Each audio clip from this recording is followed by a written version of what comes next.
ខ្ញុំប្រកាសណាខ្ញុំបាទប៊ីនយ៉ានសូមលំអរកាយក្រាបថ្វាយបង្គំព្រះធេរានុធេរៈគ្រប់អង្គជាទីសក្ការៈក៏ដូចជាសូមគោរពជំរាបសួរទៅកាន់ពុកម៉ែអង្គប្អូន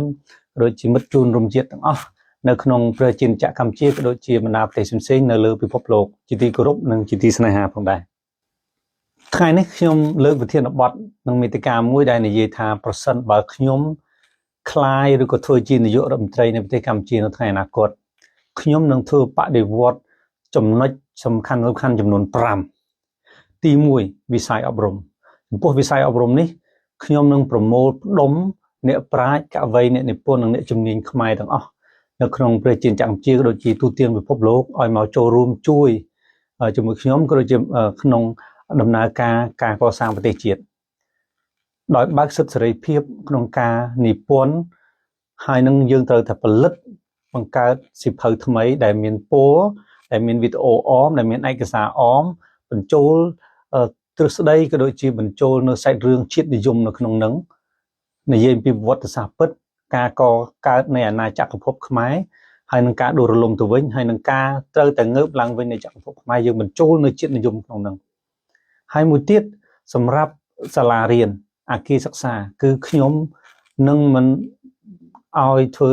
សាលាបែបវែងបន្ទប់ជួបគ្នាបែបបុរាណសុទ្ធដូចបច្ចុប្បន្ននោះទេខ្ញុំនឹងសិក្សាអំពីសាលាបែបទំនើបហើយនឹងធ្វើជាអគារគេហៅថា modern complex អគារសំណុំអគារទំនើបដែលមានអន្តេវាសិកដ្ឋានសម្រាប់ឲ្យសិស្សក្រីក្រមកពីបណ្ដាស្រុកភូមិឆ្ងាយមកស្នាក់នៅហើយគ្រប់សាលាទីធ្លាសាលាត្រូវតែមានកន្លែងហាត់កីឡានៅក្នុងអគារសាលាត្រូវតែមានកន្លែងហាត់វិជ្ជាគុណខ្មែរកន្លែងហាត់របាំកន្លែងរៀនតន្ត្រីខ្មែរហើយនឹងរៀនតន្ត្រីសម័យទំនើបមានហ្គីតាវីយ៉ូឡុងជាដើមហើយចំពោះការសិក្សាវិញប្រព័ន្ធសិក្សាត្រូវច្បិចយកការសិក្សាបែបប្រទេសជប៉ុនបែបប្រទេសសិង្ហបុរីអាមេរិកនិងប្រទេសស្វីសដោយលាយជាមួយនឹងអ៊ីស្រាអែលផងដែរឧទាហរណ៍ថាការសិក្សាពីប្រទេសជប៉ុនគឺត្រង់ចំណុចសិលធម៌គឺឲ្យចេះគោរពដូចជនជាតិជប៉ុនអញ្ចឹងគ្រាន់តែជនជាតិជប៉ុនគេអោនខ្មែរយើងសំពះប៉ុន្តែយើងត្រូវអនុវត្តចាប់តាំងពីគាត់កើតរហូតដល់គាត់រៀនចប់វិទ្យាល័យបង្រឹងសិលធម៌ទៅលើការអប់រំមានន័យថាឲ្យកូនសិស្សមានទំនួលខុសត្រូវចេះចូលរួមក្នុងសង្គមចេះសម្អាតថ្នាក់រៀនចេះដុសបន្ទប់ទឹកតាំងពីថ្នាក់មត្តេយ្យទៅហើយជំរុញឲ្យអាណាព្យាបាលនឹងសហការចូលរួមអប់រំនៅផ្ទះឲ្យចេះគោរពគ្នាចេះជួយអ្នកដទៃមានទំនួលខុសត្រូវចេះជួយសហគមន៍ចូលរួមដាំដើមឈើចូលរួមដាំផ្កាដាំបន្លែបង្កើតជាសួននៅក្នុងថ្នាក់រៀននៅក្នុងសាលាបរិវេណសាលាចំណុចនេះគឺយើងរៀនពីចំណុចពីប្រទេសជប៉ុនរីឯពីប្រទេសសិង្ហបុរីគឺផ្ដោតទៅលើភាសាអង់គ្លេសចាប់ពីថ្នាក់មត្តេយ្យរហូតទៅដល់មហាវិទ្យាល័យមានន័យថាបើសិនជាខ្ញុំជានាយករដ្ឋមន្ត្រីវិញខ្ញុំនឹងឲ្យប្រព័ន្ធអប់រំខ្មែរយើងសិក្សាពីថ្នាក់មត្តេយ្យរហូតដល់ថ្នាក់មហាវិទ្យាល័យនោះគឺជាមានអង់គ្លេសហើយនិងខ្មែរដើរទន្ទឹមគ្នាមានន័យថាកូនខ្មែរត្រូវចេះស្មើគ្នាសំណួរសួរថាតើហេតុអីបានយើងត្រូវរៀនភាសាអង់គ្លេសពីព្រោះភាសាអង់គ្លេសជាភាសាសកលលោកភាសាបច្ចេកវិទ្យាភាសាវិទ្យាសាស្ត្រប្រសិនបើកូនខ្មែររៀនអត់ចេះភាសាអង់គ្លេសទេចេះតែភាសាជាតិគឺពិបាកក្នុងការប្រកួតប្រជែងជាមួយយួនជាមួយសៀមជាមួយសិង្ហបុរីជាមួយម៉ាឡេស៊ីជាមួយអាមេរិកឬក៏ជាមួយបណ្ដាប្រទេសអភិវឌ្ឍផ្សេងៗទៀតដូច្នេះកត្តាភាសាអង់គ្លេសគឺជាកត្តាសំខាន់អមជាមួយភាសាខ្មែរត្រូវតែចេះស្មើគ្នាច្បាស់ដូចគ្នាអានឹងចំណុចហើយពាក់ព័ន្ធទៅនឹងនៅក្នុងម៉ោងសិក្សាប្រព័ន្ធសិក្សាកម្មវិធីសិក្សាគឺយើងអត់យកប្រព័ន្ធសិក្សាបែបគ្រាន់តែអានទេគឺឲ្យសិក្សាស្រាវជ្រាវត្រូវបង្កើតបន្ទីពិសោធន៍គ្រប់សាលាទាំងអស់ហើយនឹងបណ្ណាល័យគ្រប់សាលាទាំងអស់ហើយក្នុងទីធ្លាសាលាត្រូវតែមានអាងគេហៅថាកន្លែងអាងហែលទឹកមានគេហៅថា sport complex សំណុំកីឡាដ្ឋានដូចជាតារាងបាល់ទះបាល់បោះបាល់ទាត់អីជាដើមហើយនឹងទីធ្លាកន្លែងសួនច្បារសម្រាប់កូនសិស្សអង្គុយអានសៀវភៅដូច្នេះហើយយើងត្រូវបង្កើតបរិស្ថានសាលាឲ្យល្អដើម្បីឲ្យកូនសិស្សងាយស្រួលទាំងបន្ទប់សិក្សាក៏មានផាសុកភាពហើយទីធ្លាសាលាក៏ផាសុកភាពរីឯឯកសណ្ឋានវិញកូនសិស្សថ្នាក់មត្តេយ្យគឺត្រូវមានឯកសណ្ឋានមួយបែប បឋមសិក្សាមានមួយបែបអនុវិទ្យាល័យមានមួយបែបវិទ្យាល័យមួយបែបដើម្បីកុំឲ្យច្រឡំគ្នាគ្រាន់តែមើលទៅថាអូម្នាក់នឹងពាក្យឯកសន្តានកូនសិស្សនឹងពាក្យឯកសន្តានបែបហ្នឹងយើងអាចដឹងថាគាត់មកពីមត្តេយ្យពីបឋមពីអនុវិទ្យាល័យពីវិទ្យាល័យរីឯនៅថ្នាក់មហាវិទ្យាល័យគឺផ្ដល់សិទ្ធិសេរីភាពនៅក្នុងការជ្រើសរើសឯកសន្តានឬក៏ស្លៀកពាក់ដោយសេរីបាទអត់មានឯកសន្តានទេតែសាលាខ្លះគេយកឯកសន្តានក៏ជារឿងរបស់គេទៅអានេះចំពោះខ្ញុំវិញហើយមួយទៀតការធ្វើបដិវត្តទៅលើវិស័យអប់រំមួយទៀតគឺ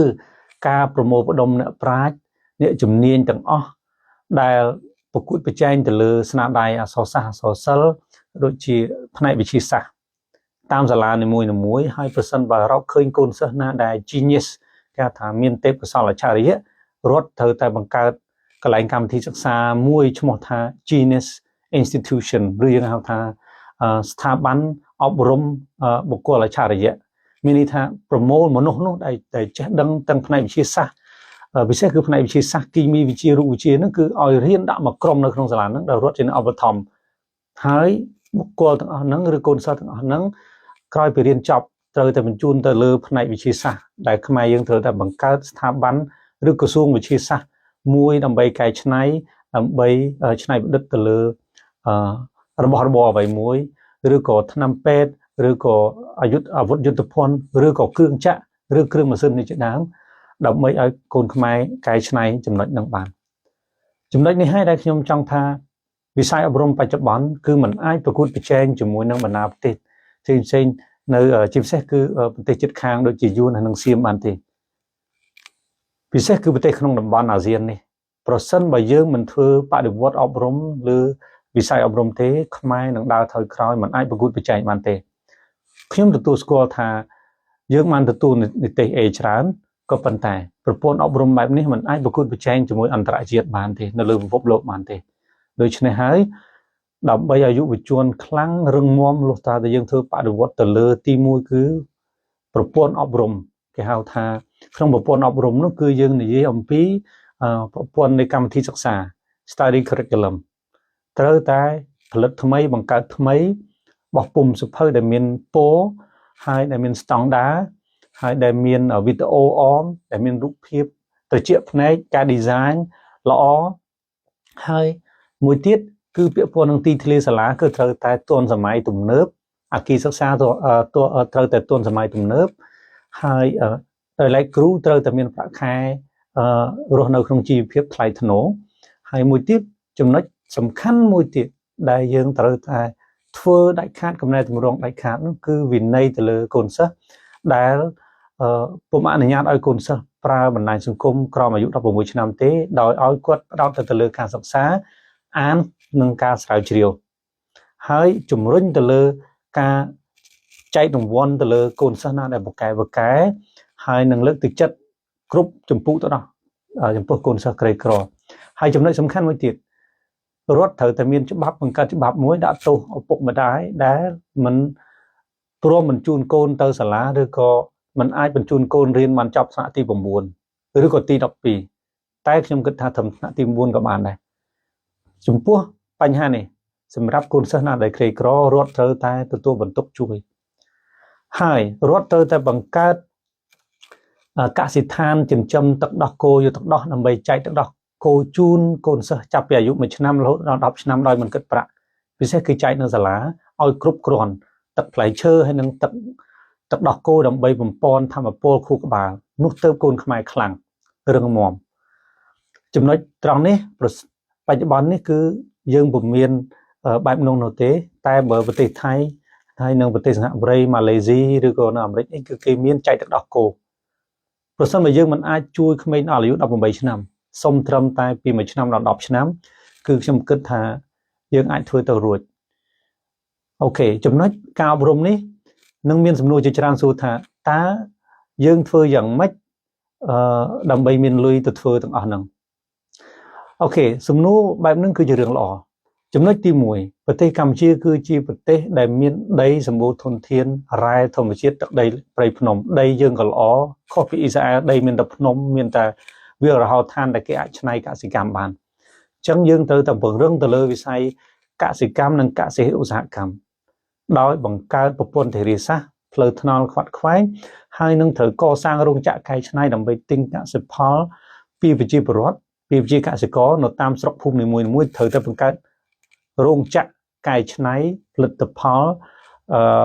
វត្ថុធាតុដើមទៅជាផលិតផលសម្រាប់ដើម្បីនាំចេញជាផលិតផលឲ្យផ្សេងៗទៅកាន់ទីផ្សារអន្តរជាតិហើយយើងត្រូវកំណត់ថាឧទាហរណ៍ថានៅក្នុងស្រុកកាឡាបរិបត្តិរបស់ខ្ញុំមួយជាពលរដ្ឋប្រមាណភាគរយដែលដាំស្វាយចន្ទីប្រមាណភាគរយដែលដាំដលងមីប្រមាណភាគរយដែលដាំស្រូវប្រមាណភាគរយដែលដាំល្ងប្រមាណភាគរយដែលដាំដំណាំផ្សេងទៀតអញ្ចឹងយើងកំណត់ហើយយើងត្រូវឲ្យប្រជាពលរដ្ឋកំណត់ថាអូខេក្នុងភូមិមួយត្រូវដាំដលងទាំងអស់គ្នាហើយកសាងរោងចក្រកែច្នៃកន្លែងហ្នឹងមួយក្នុងភូមិមួយទៀតក៏ដាំស្វាយចន្ទីទាំងអស់ត្រូវកសាងរោងចក្រឬក៏ទោះបីគាត់ដាំចម្រុះមែនក៏ប៉ុន្តែយើងត្រូវកំណត់ថាដំណាំណាដែលមានដំណាំច្រើនដែលយើងអាចបង្កើតរោងចក្រទីមួយយើងបង្កើតទិញកសិផលពីប្រជាពលរដ្ឋក្នុងតម្លៃថ្លៃតម្លៃសមរម្យហើយបង្កើតការងារនៅក្នុងសហគមន៍ជៀសវាងដើម្បីធ្វើចំណាក់ស្រុកទៅកាន់ប្រទេសជិតខាងហើយនឹងពិសេសយើងត្រូវបង្កើតរោងចក្រនៅតាមភូមិឃុំដើម្បីបង្កើតការងារហើយនឹងពឹងផ្អែកការនាំចេញឬក៏លក់កសិផលទៅលើប្រទេសយួននិងប្រទេសសៀមដែលគេអាចកលុកទីផ្សារបានយើងធ្វើបែបនេះប្រទេសយើងនឹងមានសេដ្ឋកិច្ចរីកចម្រើនជឿនលឿនហើយកាត់បន្ថយថ្លៃដឹកជញ្ជូនកាត់បន្ថយពេលវេលាដោយកសាងហេដ្ឋារចនាសម្ព័ន្ធប្រព័ន្ធផ្លូវថ្នល់ហើយនឹងទាំងអស់ដោយវិស្វករនិងក្រុមហ៊ុនខ្មែរសុទ្ធសាធលក្ខណៈស្តង់ដារកម្រិតគុណភាពប្រទេសសៀមសំទោសគឺប្រទេសជប៉ុនឬក៏ប្រទេសអាមេរិកដោយមិនយកប្រទេសនៅអាស៊ានឬអាស៊ីជាគំរូទេគឺយកជប៉ុនហើយនិងអាមេរិកជាគំរូក្នុងការកសាងថ្នល់ស្ពានទៅលើគុណភាពហើយកសាងដាច់ខាតត្រូវតែកសាងស្ពានឆ្លងទន្លេផ្លូវល្បឿនលឿនគ្រប់កន្លែងអស់កសាងដោយវិស្វករនិងក្រុមហ៊ុនខ្មែរដាច់ខាតនេះជាចំណុចសំខាន់អញ្ចឹងក្រោយពីយើងមានបង្កើតកសិឧស្សាហកម្មហើយផលិតផលកែច្នៃមានទីផ្សារមានផលិតផលនាំចេញមកអាមេរិកទៅអឺរ៉ុបហើយប្រកួតប្រជែងជាមួយជាតិអន្តរជាតិហើយទូនាទីរបស់រដ្ឋមន្ត្រីមួយគឺត្រូវធ្វើការហើយចំណុចសំខាន់មួយទៀតអ្វីដែលយើងត្រូវធ្វើក្នុងការតំណែងតម្រង់ទៅលើវិស័យអប់រំនោះគឺក្រៅតែពីផ្ដល់សុខភាពឲ្យកូនសិស្ស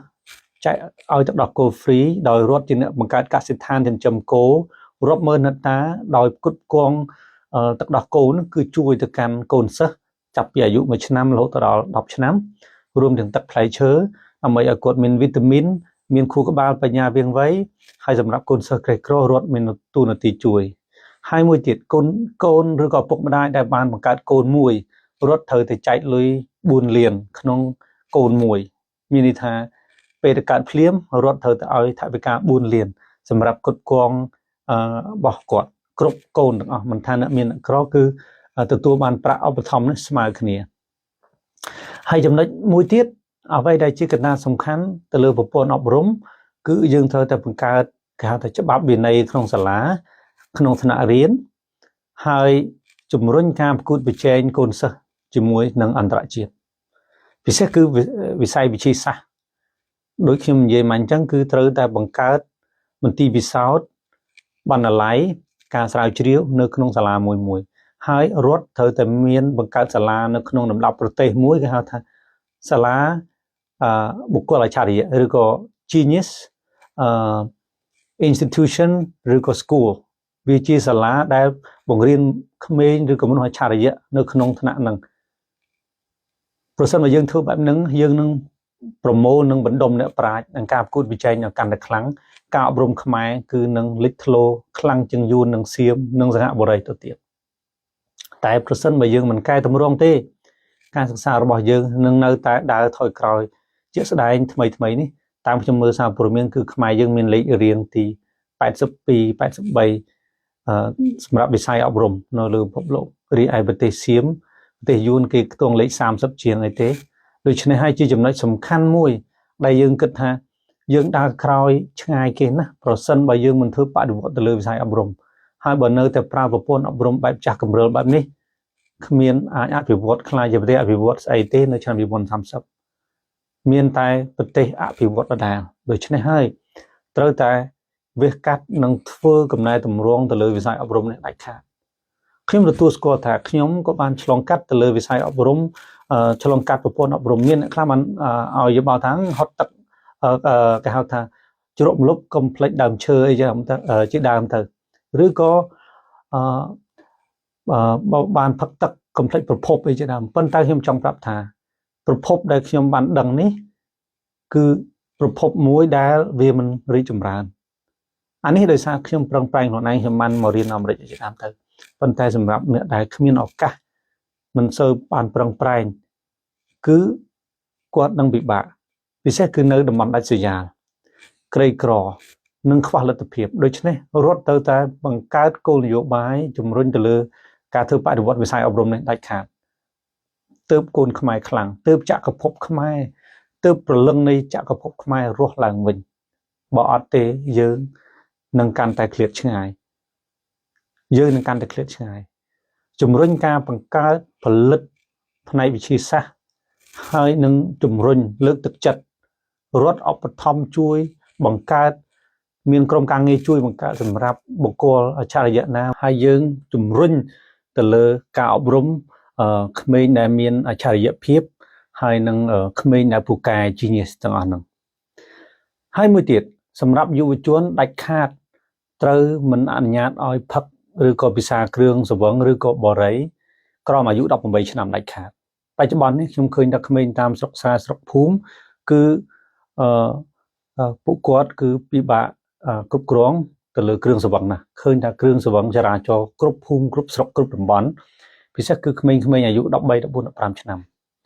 ហើយត្រូវចេញច្បាប់ថាมันអាចរៀបការក្រោមអាយុ18ឆ្នាំបានទេអ្នកដែលរៀបការអនិច្ចជ